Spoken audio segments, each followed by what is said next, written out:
Today in the Daily Dose, the first Transcontinental Railroad.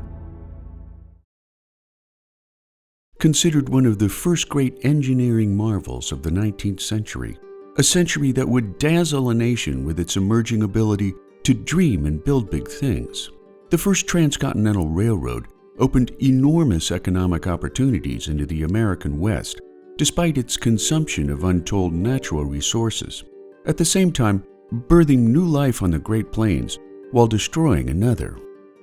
Traversing the vast expanse of western lands, pioneers encountered a myriad of obstacles, including the Great American Desert, which spans from halfway across Nebraska out to the Rocky Mountains. Considered a no-man's land replete with bitterly harsh conditions, immigrants in prairie schooners forged across America at no more than 20 miles per day before connecting with western routes such as the Oregon, California, and Mormon trails. Looking backwards to the roots of the first cross-country railroad, America's first steam locomotive made its debut in 1830, which spawned more than 9,000 miles of track that linked many cities on the East Coast by the start of the 1850s. During the same period, pioneer settlers, hungry for new opportunities, began moving west in the nation's overt push to people newly acquired lands, reaching a fever pitch after the discovery of gold in California in 1848. The overland journey west was a challenging one, forcing gold-hungry immigrants to forge mountains, plains, rivers, and deserts. Combined with the rising threat of attacks by ever more hostile Native Americans, many chose a sea route to San Francisco, a 6-month voyage around Cape Horn at the tip of South America, as well as a disease-riddled transit across the Isthmus of Panama. A deeper look at the Oregon Trail offers a glimpse into the hardships faced by westward immigrants before the advent of the first Transcontinental Railroad, in journeys that lasted 4 to 6 months at a time, provided immigrants made it through the Sierra Nevada mountains before the deep snows of winter. While attacks by Native Americans were a rarity until after South Pass, pioneers on the trail suffered egregious hardships, leading to the deaths of an estimated 20,000 to 30,000 lives, or an average 10 to 15 graves per mile over the course of the trail's 2,000-mile traverse. Most of the deaths were caused by filth diseases, including typhoid and the #1 killer of pioneers, cholera, which was caused by contaminated drinking water. Every immigrant on the trail became accustomed to the presence of death, turning wagon trains into mobile communities that suffered each loss together, as they quickly buried their dead before pressing on in hopes of a better life ahead. Word was passed that a woman had been accidentally run over and killed instantly, Ellen Bailey Lamborn wrote in 1864. The woman was getting down from the moving vehicle until her clothing was caught on the brake rod, and she was thrown forward beneath the wheel. Past 6 fresh graves, wrote Esther McMillan Hanna in 1852, "Oh, 'tis a hard thing to die far from friends and home, to be buried in a hastily dug grave without shroud or coffin, the clods filled in and then deserted, perhaps to be food for wolves." Still other losses came from stampeding livestock, attacks by immigrants on other immigrants, lightning, gunpowder explosions, drowning during river crossings, and suicide. Livestock suffered and died in even higher numbers, leaving behind an abundance of bleached bones, which paved the side of the trail from Missouri to Oregon.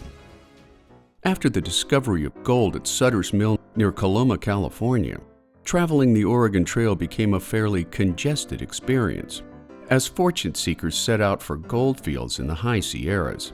And given man's boundless desire to communicate, a technique developed along the trail known as the Bone Express.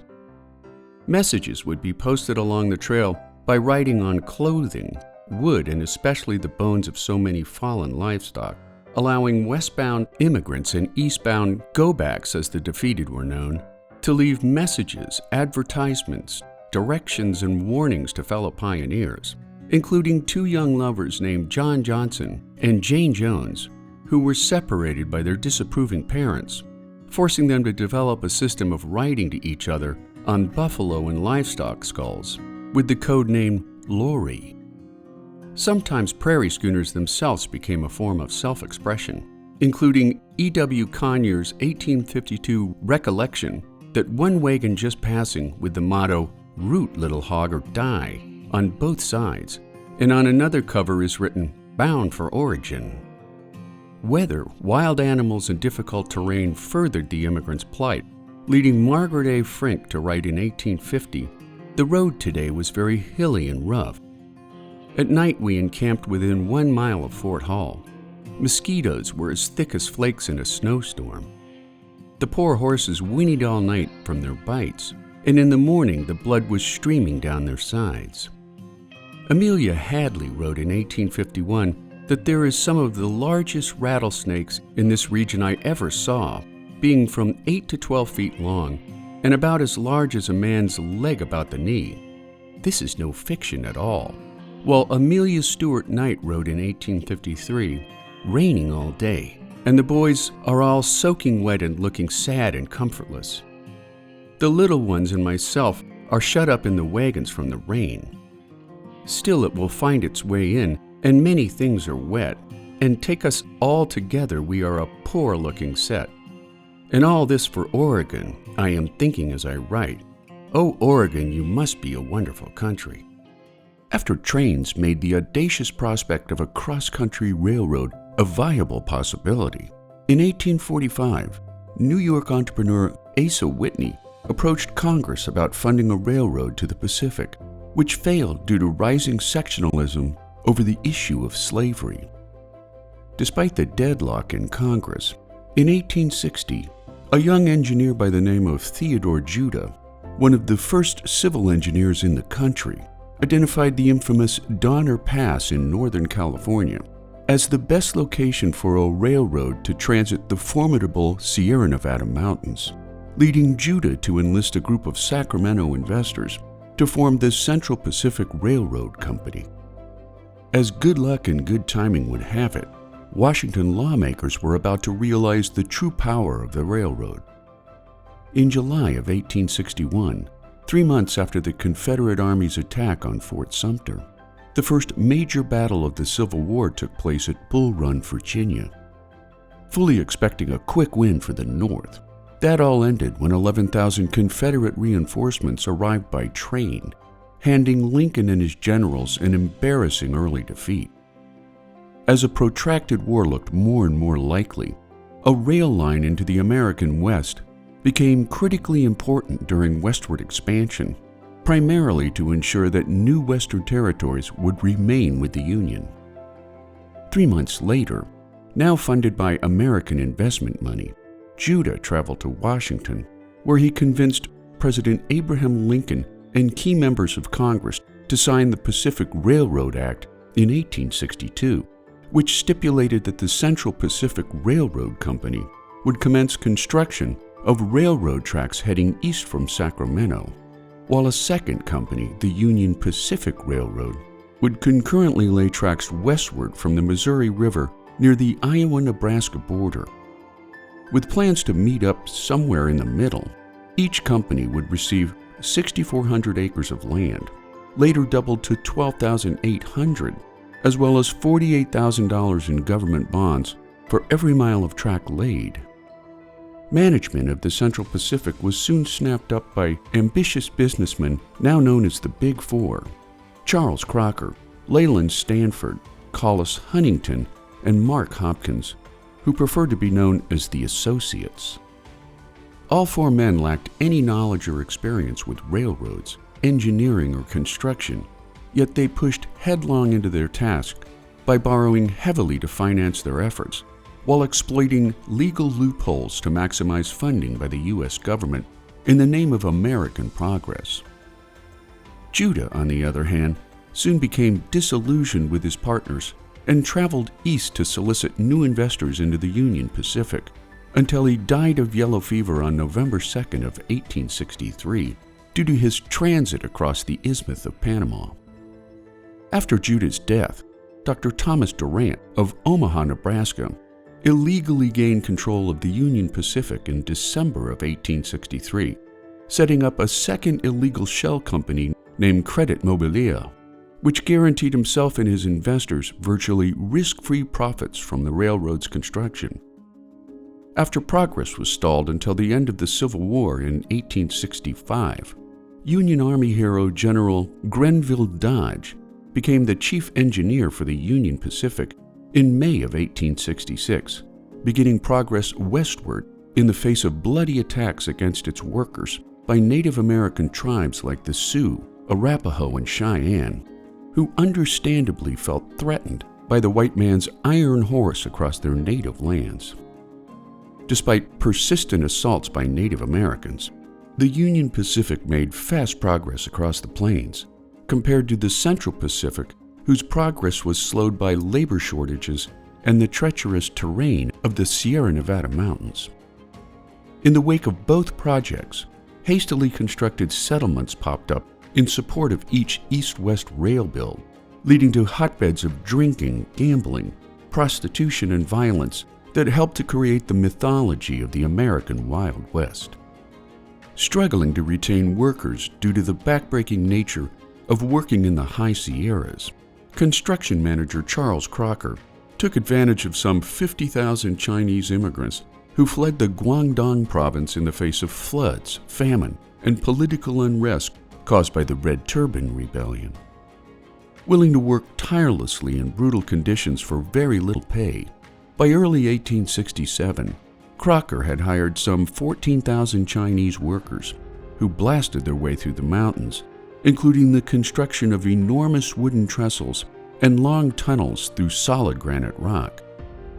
Progress remained painstakingly slow, however, and by the time the Central Pacific had cleared the Sierras in late June of '67, the Union Pacific had already reached Wyoming, nearly 4 times the distance as the Central Pacific. After a 6-year struggle and nearly 21 million sledgehammer swings since President Lincoln authorized the creation of a cross-country railroad, by early 1869, with both companies only miles apart from each other, newly seated President Ulysses S. Grant threatened to withhold federal funding until the two companies agreed upon a meeting point. They chose Promontory Summit, just north of Salt Lake City, some 690 track miles east of Sacramento and 1,086 miles west of Omaha. And on May the 10th, after repeated delays, a crowd of workers and dignitaries witnessed the Golden Spike Ceremony, as it became known, which constituted the final spike that connected the two companies' tracks. A gift from David Hughes, a San Francisco contractor and friend of Big Four member Leland Stanford. Stanford took the first swing at the spike, but when he hit the tie instead, Durant missed a second attempt, most likely due to his raging hangover following a celebratory party the night before. A railroad worker finally drove in the spike at 12:47 p.m., whereupon a telegram went out to President Grant and news outlets around the country. Soon replaced by a conventional iron spike, the Golden Spike is now part of a collection at Stanford University, which was founded in 1885 by Leland and his wife Jane. Considered one of the grandest accomplishments in world history, the country went wild after the news broke, firing off more cannons in celebration than were fired during the Battle of Gettysburg. Prior to its completion, a cross-country journey could take up to 6 months and thousands of dollars to travel from New York to San Francisco, but with the completion of the Transcontinental Railroad, the journey now took a mere week at a cost of a couple of $100, all in the safety of a railway car, opening up the American West to a less rugged diaspora of Americans.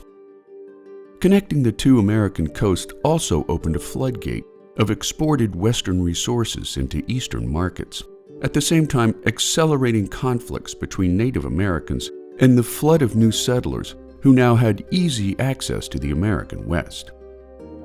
Over the next 5 years, over 350,000 people ventured across the country on the Transcontinental Railroad, along with the equivalent of more than $102 billion in freight in today's currency.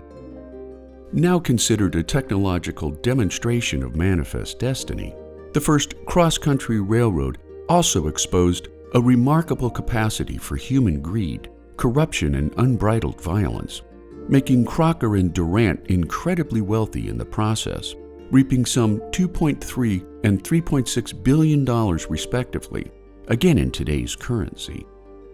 They also received land grants of more than 175 million acres, which comprises more land than the state of Texas, while a century later, the Union Pacific bought all of their competitors for a combined 32,000 track miles throughout the nation, moving 1.7 billion tons annually, valued at hundreds of billions of dollars, making the first Transcontinental Railroad a giant leap forward in the unification of a nation.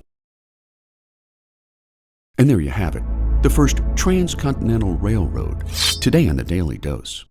If you enjoyed this short educational video, consider giving the filmmakers a YouTube super thanks from as little as $1, so that you too can feed the filmmakers who feed your brain.